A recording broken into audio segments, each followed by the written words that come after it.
Assalamualaikum warahmatullahi wabarakatuh. Ketemu lagi di channel Nanang Sensei. Dalam kesempatan video kali ini kita akan membahas ya mengenai siapkah kalian magang ke Jepang? Yakinkah kalian magang ke Jepang? Oke. Langkah-langkah pertama kali ya yang mungkin untuk pemula atau yang awam atau yang kalian baru lulus dan atau belum lulus sekolah ya ingin melanjutkan atau ingin bekerja di Jepang khususnya ya. Sensei akan membagikan beberapa pengalaman Sensei supaya kalian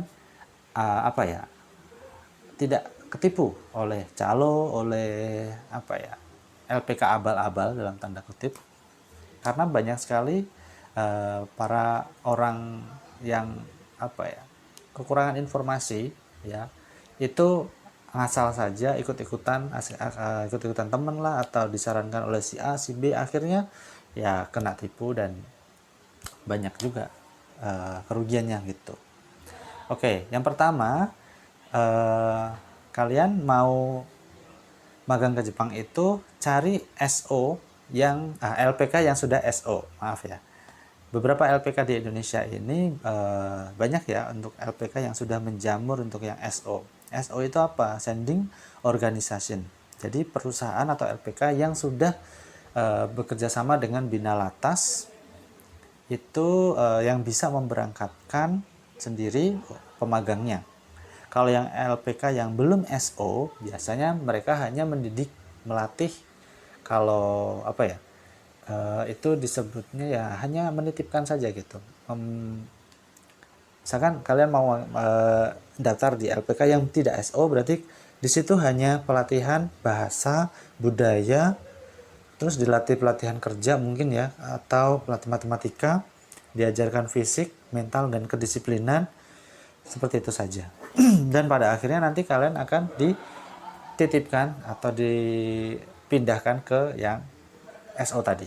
Nah, sepengetahuan Sensei, di Indonesia itu yang terbesar SO itu banyak ya. Kalau di Depok, sebenarnya yang pertama dulu deh, yang kata orang sih yang itu negeri gitu ya, bekerja sama dengan Disnaker Trans atau Depnaker. Itu adalah IM Japan. Kalau dulu namanya IMM Japan. Nah, yang itu kantornya kalau nggak salah sekarang ya itu ada di Bekasi, kantor pusatnya di Cives ya, Cives Bekasi, Bekasi Barat ya kalau nggak salah, itu di apa, dan kantor-kantornya atau LPK yang lainnya itu pendidikan gitu ya yang ada di daerah gitu. Kalau di IM Japan itu biasanya Sensei kebetulan juga IM Japan angkatan 183 dulu di Lembang. Nah, kebetulan dulu pendidikannya pusatnya di Lembang. Kalau dulu ya di Lembang sama di Bekasi. Itu pusatnya dulu.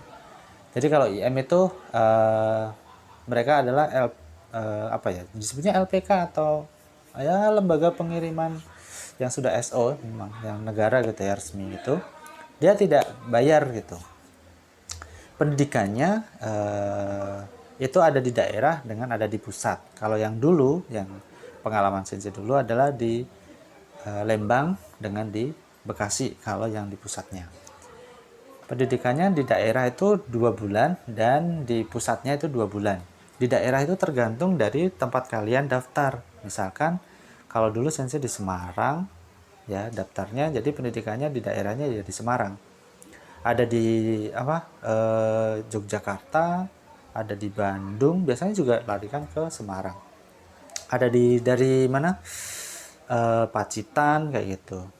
Kalau mungkin sekarang yang mungkin di luar sepengetahuan Sensei ya, karena sudah Sensei magang itu dari 2008 pulang 2011, jadi mungkin sudah agak lama, jadi kurang mengikuti yang berita-berita terbaru. Oke, itu di luar sepengetahuan Sensei. Jadi Sensei tergantung berdasarkan pengalaman Sensei. Oke. Jadi kalau IM Japan itu biasanya bekerja samanya ya dengan LPK yang belum SO. Nah, jadi mereka mendidik ya calon pemagangnya itu benar-benar dites dulu dari medikalnya, dari bahasanya, terus dari kedisiplinannya. Biasanya mereka menyediakan ini apa ya, asrama. Nah, punya asrama sendiri. Terus nanti ya kalian ya selama ya kurang lebih 1 bulanan lah belajar bahasa Jepang, 1 atau 2 bulanan tergantung dari LPK tersebut ya. Nah, nanti kalau ada tes ya, kalau ada tes di IM Japan membuka tes nih. Nah, di mana tesnya? Nah, nanti kalian baru diikutkan di tes tersebut gitu. Kalau misalkan kalian gagal di tesnya ya, kalau pengalaman sensei dulu tuh tesnya tuh ada 5 kali, jadi 1 minggu kan ada 7 hari, jadi Senin, Selasa, Rabu, Kamis, Jumat. Pertama kali itu pengalaman sensei dulu itu tesnya dari matematika. Matematika.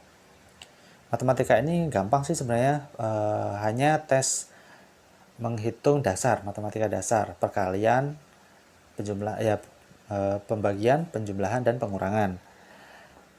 Kalau yang grogi sih memang nervous ya, grogi banget gitu, biasanya sih gagal gitu. Oh ya, kalau sistemnya sistem gugur ya. Kalau misalkan kalian gagal di hari Senin, gagal di matematika ini, ya sudah, nggak bisa mengikuti keempat tes lagi gitu. Terus setelah matematika, tapi yang Sensei tahu nih, tunggu, kalau yang Sensei tahu yang sekarang itu matematikanya bukan hanya matematika dasar, tapi ada kayak keliling, kayak bangun ruang, bangun datar, mungkin seperti itu ada ya. Sensei pernah lihat soalnya. Oke, ya mengintip lah, kurang lebih ada peningkatan kesulitannya. Karena semakin menjamur, semakin banyak sekali orang-orang yang minat ke Jepang, jadi persaingan semakin ketat. Oke, setelah matematika, nanti akan ada ujian hiragana katakana, bahasa Jepang. Hiragana katakana, kata benda, kata sifat, kata kerja. Nah, jadi bisa menulis, bisa baca. Nah, itu untuk kalian yang wajib nih persiapkan. Lalu tes baru ke fisik. Fisik ini seperti push up. Kalau dulu sih push up-nya 35 kali ya, dihitung itu 1 2 gitu, 3. Nah, kalau sampai 35 udah oke ya lolos di push up. Yang kedua ada sit up sebanyak 30 kali. Oke, sit up dan lari. Nah, lari ini dulu waktunya sih dikasih 15 menit dalam berapa kilo ya dulu tuh. Lupa. Jadi sekira yang kurang lebih 11 menitan lah. Berapa kali putaran ya? Kurang lebih 3 kali putaran lapangan bola kah? Daitai nih, Daitai Sonogure kan? Kurang lebih seperti itu. Jadi fisiknya ya perlu kalian siapkan nih. Jadi push up, sit up, lari. Oke, kalau misalkan lolos lagi, lanjut lagi. Nah, ini ujiannya apa lagi ini? 5 nih harusnya. saya lupa jadi tiba-tiba. Yang jelas yang terakhir sih ada tes wawancara ya. Nah, tes wawancara itu benar-benar sama orang Jepang yang ditunjuk IM Japan itu untuk mewawancarai sama orang Indonesia yang bekerja di kantor pusat gitu. Nah, pertanyaannya apa aja sih yang ditanyakan? Nah, pertanyaan sih gampang banget ya. Hanya apa sih tujuannya kalian ke Jepang? Yang kedua, ya tadi ya motivasi kalian ke Jepang apa? Terus setelah pulang tuh mau ngapain gitu. Terus kamu tahu nggak sih negara Indonesia tuh apa aja? Coba ceritakan mengenai Indonesia tuh kayak apa. Nah gitu. Terus mengapa memilih negara Jepang? Apa yang kamu ketahui tentang Jepang kayak gitu? Berapa penghasilan yang akan kamu dapatkan ketika di Jepang? Terus ketika di perusahaan kamu tidak mengizinkan ya, atau atasan atau perusahaan tidak mengizinkan kamu sholat, kamu beribadah, itu bagaimana? Nah, terus apakah kamu sudah mendapatkan persetujuan dari istri bagi yang sudah menikah ya, dari suami gitu kan? Kalau dulu sih belum banyak yang perempuan ya untuk yang magang, malah justru banyak kan laki-laki. Kalau sekarang mungkin perempuan udah banyak banget ya. Terus sudah dapat izin dari orang tua, bagaimana ketika nanti kamu mengatasi homesick atau kangen rumah kayak gitu? Bagaimana ketika kamu nggak boleh, kalian nggak boleh pulang selama 3 tahun atau selama kontrak perusahaan ya? Kebanyakan sih 3 tahun. Itu bagaimana sikap kamu? Nah, itu banyak banget pertanyaan seperti itu yang dilontarkan kepada pemagang. Bagi yang nervous, bagi yang memang aduh gelagatnya ya, atau grogi, atau dari wajahnya lah gitu, menunjukkan ketidaksiapan mental ya, itu ya akan digagalkan gitu. Akan gagal lah, bukan digagalkan, akan gagal. Oke. Nah, kalau misalkan dari tes itu sudah lolos, eh itu oh iya, ada tes kesehatan juga ya. Ada tes kesehatan, saya lupa. Baru masuk ke tes kesehatan, tes kesehatan nanti itu di medical check up semuanya total dari atas sampai bawah, dari feses juga darah. Kalau feses dulu iya feses, iya apa enggak ya, bisa iya bisa enggak deh. Maaf ya, saya udah lupa ini. Tapi ya yang pasti sih ada darah, ada urin, ada jantung, di tes ronsen seperti biasa ya. Terus semuanya, pokoknya semua buka baju di tes gitu. Oke. Nah, selang beberapa bulan, kurang lebih 1 bulan itu nanti ada pengumuman. Nah, pengumumannya nanti via website ya, diumumkan di situ bagi siapa lolos gitu kan ke tahap selanjutnya. Nah, baru nanti kan dinamakan pelatda atau pelatihan daerah. Nah, setelah ke pelatda itu belajar kurang lebih 2 bulan. Nah, di Pelatda itu ya misalkan kalian daftarnya di Semarang ya ikut di Semarang, di Karesidenan, maksudnya di Jawa gitu ya ikutnya di Jawa Tengah ya di Semarang kayak gitu. Di luar Jawa di Medan ya di Medan kayak gitu. Nah, di Jogja di Jogja. Nah, selanjutnya kalau misalkan udah lolos, nanti dinilai dulu nih bahasa kalian apakah layak nih nyantol apa enggak pembelajarannya gitu. Kalau misalkan udah nggak bisa ya di cut ya sayonara gitu. Terus selama 2 bulan itu ketat banget ya ininya apanya pendidikannya gitu. Dari bangun pagi sampai sore gitu kan, pokoknya kegiatan dari malam hari juga ada kegiatan. Nah, eh, banyak banget ya yang pengen saya ceritakan mungkin mengenai pendidikan di daerah atau di mana di pusat gitu kan, atau saya baru bahas yang IM Japan itu tadi. Itu belum belum lagi nanti bahas yang terbesar sih ya, setelah IM Japan nanti akan ada eh JIEC ya, JIC ya kalau bahasa itunya, tapi tulisannya JIEC. JIC dia ada di Depok, ini juga SO yang besar gitu.